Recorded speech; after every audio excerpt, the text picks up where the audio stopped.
maju. Nah itu Pak Supono ya. Nah itu sudah, ini titik koordinat sudah. Jadi itu ya. Jadi ini kelihatannya kalau ini sudah Heru ya, yang titik koordinat. Nah belum selesai. Jadi nanti perlu diperhatikan juga Pak, di situ kan ada luas lahan Pak ya. Luas lahan itu bapak-bapak kan umpamanya Pak Mukodam, luas lahan umpamanya 3 hektar. Itu tetap masuk Simluh 3 hektar, tetapi Pak Mukodam tidak lagi berhak diinput ke ERDKK. Karena apa Pak? Karena Pak Mukodam sudah memiliki lahan lebih dari 2 hektar. Jadi dinilai oleh pemerintah Pak Mukodam sudah mampu, tidak perlu lagi membeli pupuk bersubsidi. Itu. Nah, jadi kayak luas lahan tetap dicantumkan di situ. Tetapi dalam penginputan Heru yang masuk ERDKK itu luasan lahan hanya 2 hektar. Maksimal 2 hektar. Nah, cuman bahasanya kalau dulu seperti ini. Bahasanya dulu kita punya lahan 5 hektar, 10 hektar, tetapi yang dapat subsidi 2 hektar. Itu ya bisa kita beli ini. Tapi sekarang tidak berlaku lagi Pak. Jadi yang mendapatkan subsidi 2 hektar itu adalah memang benar-benar petani yang hanya mempunyai 2 hektar ke bawah. Sudah lagi satu lagi, buruh tani justru bisa mendapatkan pupuk bersubsidi, membeli. Nanti kalau umpamanya ada spek untuk pemeriksaan di kelompok ini, kan ditanyakan tuh mana sertifikat tanah. Nah, dia akan menunjukkan sertifikat yang digarap. Umpamanya punya Bapak Mukodam. Nah, itu. Jadi justru buruh tani itu berhak untuk membeli pupuk bersubsidi. Nah, jadi yang perlu Bapak-bapak itu seperti itu. Nah, kemarin di mana ya? Di Rimbajaya ya. Yeah. Di Rimbajaya nggak ada yang ikut, masalahnya nggak ada saksi saya. Mas Andi kemarin saksinya. saya hanya dengan penyuluhnya aja di Rimbajaya. Ini ada yang ini kan, alah Pak, gini aja Pak Kadusnya itu, Pak Kadus Parianto namanya, Parianto. Ini gampang aja Bapak, yang di luar itu nggak usah dilaporkan, yang lahan itu kita laporkan 2 saja. Nah Pak, itu namanya Bapak berbohong. Bapak tidak mensyukuri luas lahan yang 3 hektar, malah yang dilaporkan hanya 2 hektar. Otomatis yang 1 hektar itu nggak bawa rezeki bapak-bapak, kata kami. Jadi ya sampaikan aja istilahnya, mana yang ini ya disyukuri dulu. Kalau memang sekarang kan BLT seperti itu Pak, memang benar-benar yang tidak mampu yang memperoleh. Nah, di pupuk bersubsidi juga seperti itu diharapkan oleh pemerintah. Mengapa saya hari ini langsung ke sini?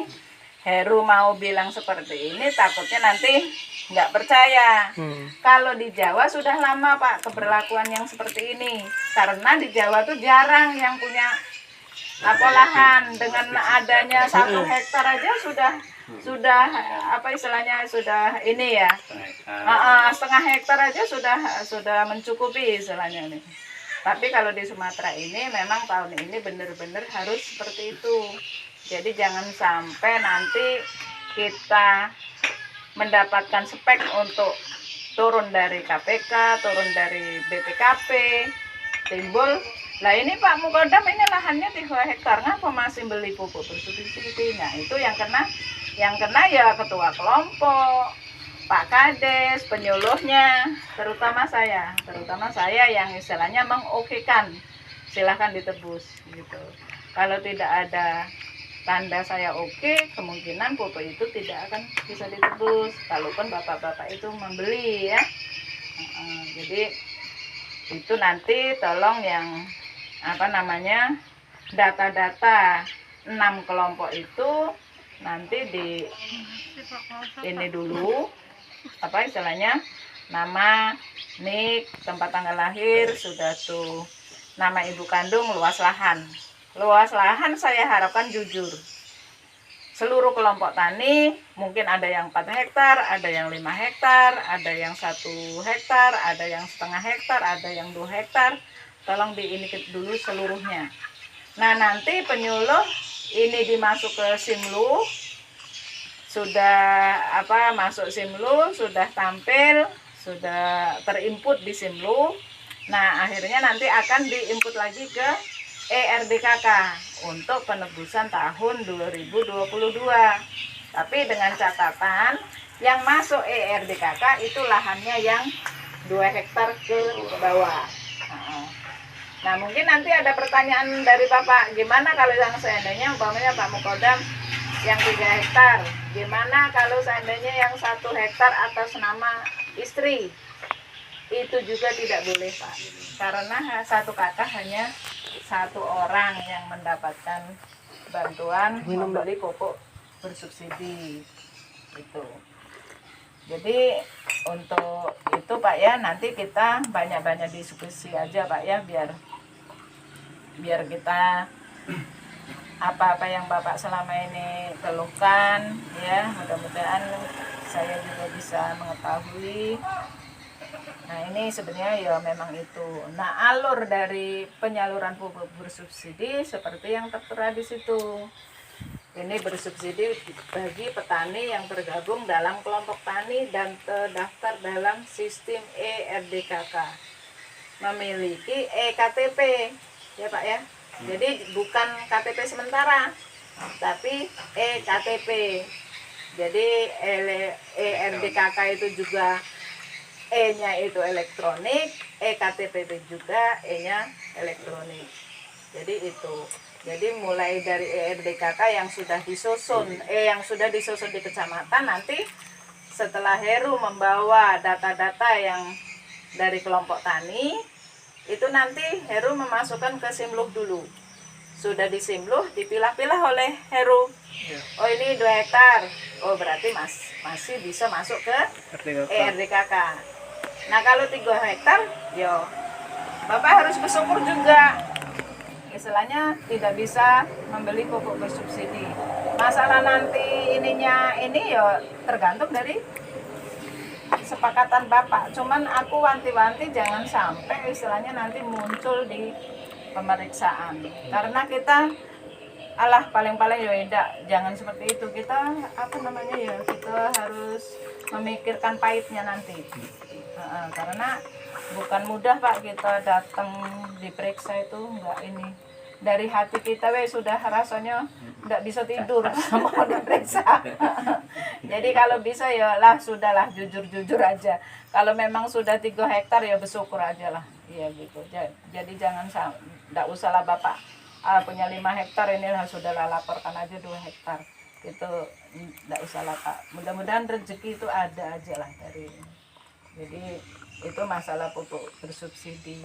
Sudah tuh mungkin bapak-bapak apa sih gunanya bergabung di kelompok tani? Ya sebenarnya kalaupun istilahnya bapak kurang sudah tuh kegiatan kebun kan tidak seperti kegiatan tanaman pangan. Yang saya sampaikan tanaman pangan seperti sayuran itu kan tanaman pangan ya Pak ya. Kalau tanaman pangan harus tiap pagi, tiap sore kan giat kita ya. Dan ini, tapi kalau sawit itu kan agak luang waktunya ya. Nah, sebenarnya justru yang agak luang waktunya inilah bapak-bapak bisa mencari kegiatan lain. Apalagi sekarang di air kumbang itu sekarang ini baru